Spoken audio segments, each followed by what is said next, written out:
दोस्तों इस वीडियो में हम ऐसे आईपीओ के बारे में बात करेंगे जो कि स्टॉक मार्केट में जोरों शोरों से लिस्ट हुए थे, लेकिन उन्होंने अभी तक अपने निवेशकों का सिर्फ घाटा ही करवाया है। तो दोस्तों अगर आप इन आईपीओ के बारे में जानना चाहते हैं तो वीडियो के साथ बने रहें। तो चलिए वीडियो शुरू करते हैं। दोस्तों हमारी लिस्ट में पहले स्टॉक का नाम है डिश टीवी इंडिया लिमिटेड। दोस्तों ये स्टॉक 16 अप्रैल 2007 को स्टॉक मार्केट में ट्रेड होना शुरू हुआ था, लेकिन इसके बाद आप यहाँ पर देख सकते हैं अभी तक इस स्टॉक ने 85.84% का नेगेटिव रिटर्न ही दिया है। दोस्तों यहाँ पर अगर इसके हम ग्राफ की बात करें तो यहाँ पर देख सकते हैं कि लिस्ट होने के बाद इसने 142 रुपये का हाई लगाया था, लेकिन इसके बाद इसने सिर्फ यहाँ पर नेगेटिव रिटर्न ही दिया है। और इसका जो चार्ट है ये देखिए यहाँ पर इस तरह से गिरता ही चला गया है और यहाँ पर इसने अभी तक यहाँ पर इसने सिर्फ और सिर्फ नेगेटिव रिटर्न ही दिया है। डिश टीवी इंडिया के बारे में तो आप जानते ही होंगे, ये कंपनी केबल और डीटीएच की सर्विस प्रदान करती है। जिन भी लोगों ने इस कंपनी में अपने पैसे इन्वेस्ट किए होंगे उनको अभी तक इसमें घाटा ही हो रहा होगा। तो अगर आपने भी इस कंपनी में पैसे इन्वेस्ट किए थे तो कमेंट करके जरूर बताना आपको कितना लॉस हो रहा है। दोस्तों हम बात करते हैं हमारी लिस्ट के दूसरे स्टॉक के बारे में। इस स्टॉक का नाम है आरबीएल बैंक लिमिटेड।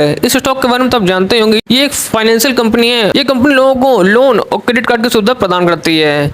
यहाँ पर अगर हम देखें तो दोस्तों यहाँ पर आप देख सकते हैं कि इस स्टॉक में 5 सितंबर 2016 को इसमें ट्रेडिंग होना शुरू हुआ था, लेकिन अभी तक इस स्टॉक ने 31.43% का नेगेटिव रिटर्न ही दिया है। यहाँ पर आप देख सकते हैं कि अगर इसके चार्ट को देखें यहाँ पर तो ये देखिए यहाँ पर जब ये स्टॉक यहाँ पर ट्रेडिंग होना शुरू हुआ था तो कुछ समय तक इसने यहाँ पर अच्छा रिटर्न दिया था और यहाँ पर देखिए इसने 716 रुपये का हाई भी लगाया था, लेकिन इसके बाद इस स्टॉक में गिरावट आना शुरू हुई और इसके बाद यहाँ पर देख सकते हैं कि इस स्टॉक ने 31.43% का नेगेटिव रिटर्न दिया है। अभी की बात करें तो इस स्टॉक का प्राइस 205 रुपये 67 पैसे चल रहा है और जब ये स्टॉक मार्केट में ट्रेडिंग ले आया था तब इसकी कीमत आप यहाँ पर देख सकते हैं, इसकी कीमत उस समय 301 रुपये 25 पैसे थी और अभी इसकी कीमत घटकर 205 रुपये 67 पैसे हो गई है। तो दोस्तों इस स्टॉक ने भी अभी तक लोगों को सिर्फ और सिर्फ घाटा ही कराया है।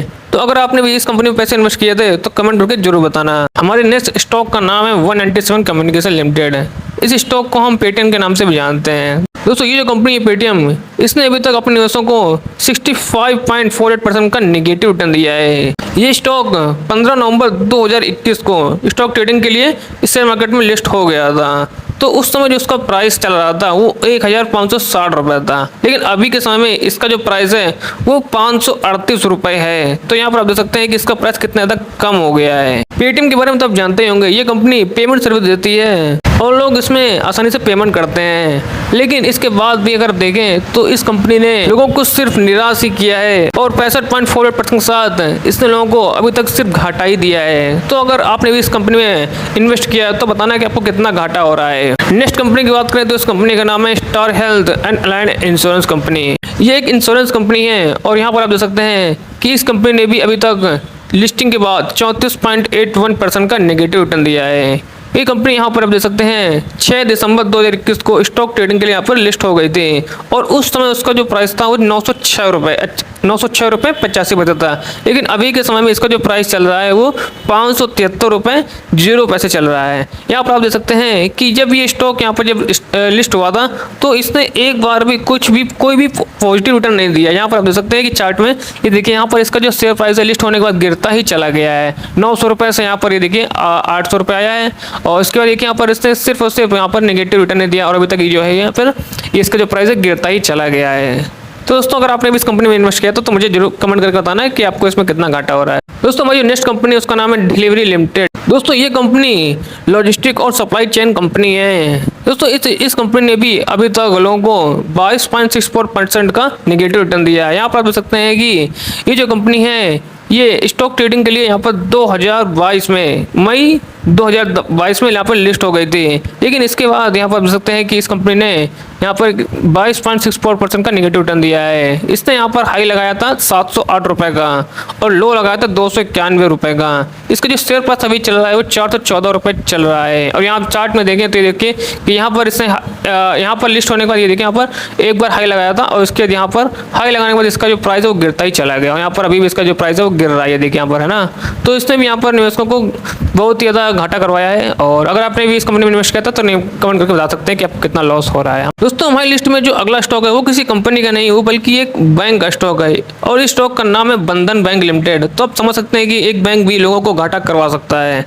तो यहाँ पर आप देख सकते हैं कि ये जो बंधन बैंक है ये यहाँ पर 2018 मार्च में 469 रुपए के साथ यहाँ पर स्टॉक ट्रेडिंग के लिए साथ लिस्ट हो गया था। लेकिन अभी यहाँ पर देख सकते हैं कि इस स्टॉक का प्राइस 189 यानी लेकिन अभी आप देख सकते हैं इस स्टॉक का प्राइस 189.99 रुपए हो गया है और इसने अभी तक निवेशकों को 16.16% का नेगेटिव रिटर्न दिया है। तो जिन लोगों ने भी स्टॉक में पैसे इन्वेस्ट किए होंगे उनको भी अभी तक इसमें घाटा ही हो रहा होगा। अगर हम यहाँ पर देखें तो दोस्तों यहाँ पर ये देखिए, ये जो स्टॉक है यहाँ पर 26 मार्च 2018 को 469.05 पैसे के साथ यहाँ पर लिस्ट हुआ था। इसके बाद इसने 741 रुपये का हाई लगाया है।